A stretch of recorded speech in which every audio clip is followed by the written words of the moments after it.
No item Sentimento que se harmoniza com a vontade do universo, da caderneta da filosofia da Kyocera, tenho pregado o seguinte para os meus funcionários. Ao observarmos os fenômenos do mundo presente, não podemos deixar de pensar que a formação da matéria, o surgimento de vidas, bem como seu processo evolutivo, não são o resultado de simples coincidências, mas da necessidade e da premência. Neste mundo, há um fluxo que permite a evolução de todos os seres, animados e inanimados. Chamamos a esse fluxo de vontade do universo. A vontade do universo está repleta de amor, de sinceridade e de harmonia. Nosso destino depende da nossa energia, gerada a partir de nossa maneira de pensar e do nosso sentimento, estar em sintonia ou não com a vontade do universo. Nosso destino nos será aberto se mantivermos sublime e puro o nosso sentimento e sintonizado e harmonizado com o fluxo da vontade do universo. O ensinamento de Sakyamuni, ao qual me referi há pouco, também constava que, se o sentimento for puro, o caminho também será plano.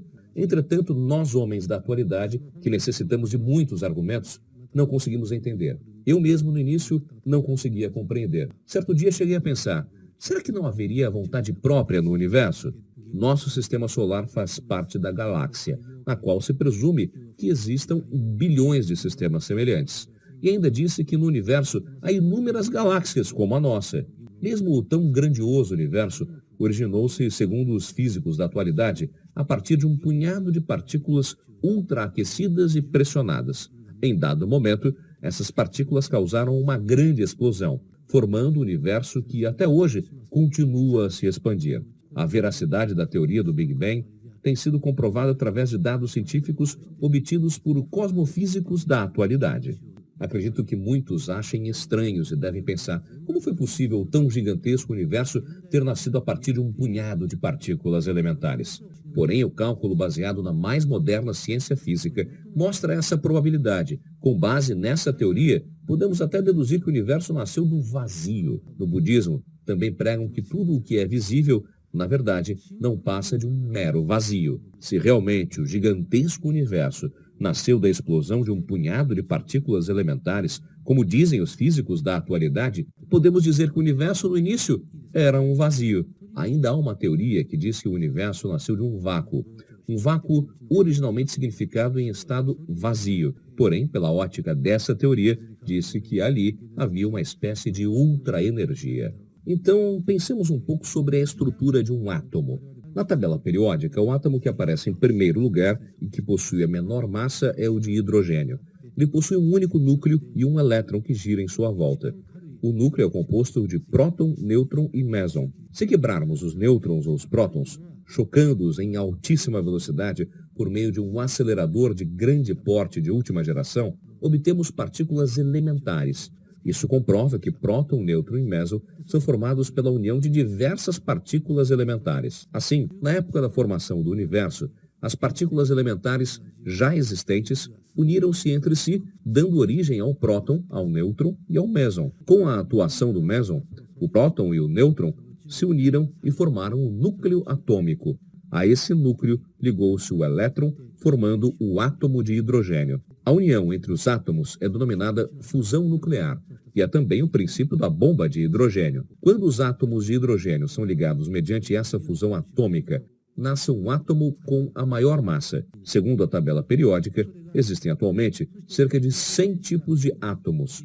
Originalmente era uma única partícula, mas devido a repetidas fusões, surgiram vários tipos de átomos que hoje constituem esse mundo material. Além disso, da ligação dos átomos nascem as moléculas, e da união destas, o polímero. Quando um gene, segmento de DNA, é acrescido a esse polímero, esse se transforma em um ser vivo. O primeiro ser vivente nascido neste planeta foi um protozoário, como a ameba, a partir do qual, através de repetidas evoluções, surgiu um ser de elevado nível como nós, o ser humano. Apesar de o universo ter iniciado originalmente a partir de um punhado de partículas elementares, repetidas e incessantes fusões formaram o universo que hoje conhecemos. Em outras palavras, no universo há um fluxo que se direciona para a evolução e desenvolvimento de todas as coisas sem permanecer nenhum segundo no mesmo instante. Creio que se pode designar esse fluxo de vontade do universo. Um fluxo ou algo semelhante à vontade que tende a levar todas as coisas que existem no universo para uma evolução e desenvolvimento constante, sem estacionar sequer um segundo. Está onipresente no espaço. Por isso, mesmo que alguém pense, não preciso mais evoluir, ou não há necessidade de que minha empresa cresça mais, o universo não deixa que isso ocorra. Ele conduz tudo o que possui vida a uma constante evolução, mesmo que se dissesse, qualquer que seja a empresa, irá progredir. Os religiosos dizem que o universo está repleto de amor. No budismo, disse que o sentimento de compaixão está universalmente presente. Com o mesmo significado, há uma vontade nesse universo que conduz tudo a uma evolução e desenvolvimento.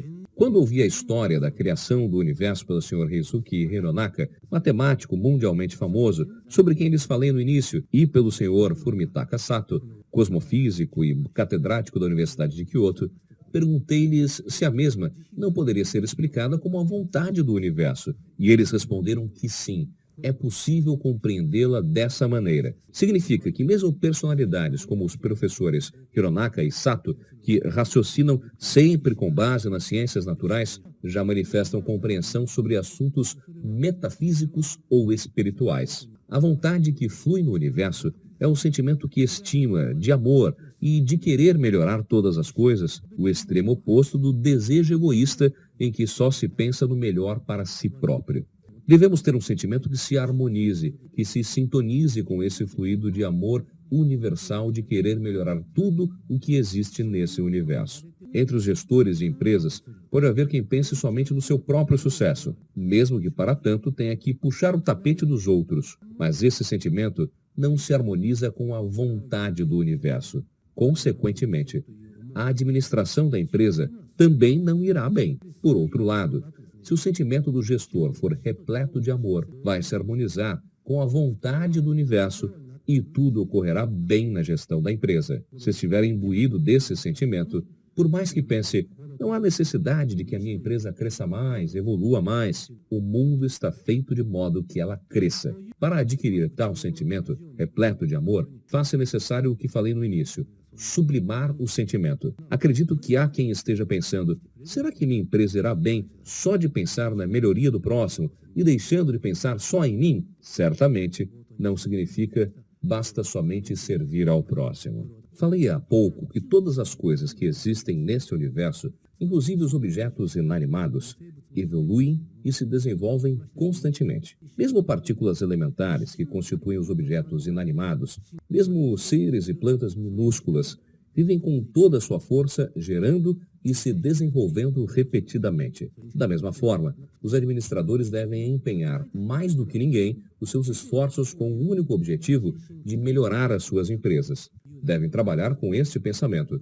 Se eu não me ajudar, não haverá ninguém que me ajude. O que não significa trabalhar para vencer uma disputa ou derrotar alguém. Trabalhamos com todo o empenho para a nossa sobrevivência e para melhorar cada vez mais a nossa empresa. Caso haja desafogo e se possa ajudar alguém com o desejo de que este também consiga aperfeiçoar a sua empresa, melhor ainda. Porém, o mais importante é empenhar o máximo esforço em busca da excelência de sua empresa. Neste momento, o mais difícil é como fazer para adquirir um sentimento repleto de amor. Na realidade, é custoso ter um sentimento assim, inclusive para mim. Eu mesmo não consigo. Mas diante de tal dificuldade, o mais importante é querer. A maioria das pessoas nem percebe a importância do sentimento e, por conseguinte, não se interessam em aprimorar seu sentimento.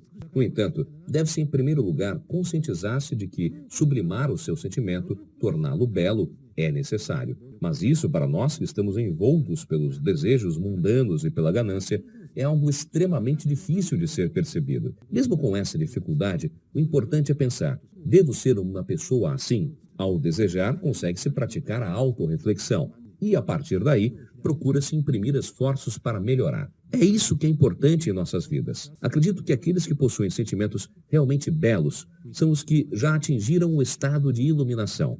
Para uma pessoa comum, será difícil tornar-se iluminado, mesmo com todo o esforço do mundo. Isso porque, desde 2.500 anos atrás, quando Buda Sakyamuni atingiu o estado de iluminação, até hoje, quase não surgem pessoas que tenham alcançado tal elevação. Por isso mesmo, desejo ao menos ser alguém que sempre tenha vontade de se esforçar para melhorar a cada dia. Desejar sempre se esforçar para sublimar e purificar o seu sentimento seria como dedicar-se à ascese. Logo, a vida atribuída a quem possua similar desejo torna-se igual a um dojo para polir o sentimento. Eu que ora pronuncio coisas portentosas, na verdade, mediante meu empenho em transmitir algo aos senhores, estou tentando purificar o meu sentimento. Se alguém me perguntar até que ponto meu coração está purificado, talvez tenha vergonha de responder. Procuro abordar esses assuntos, pois se manifesta em outro eu dentro de mim, crítico que sempre me indaga: e você, como está? Acredito que a vida se resume em expurgar a si mesmo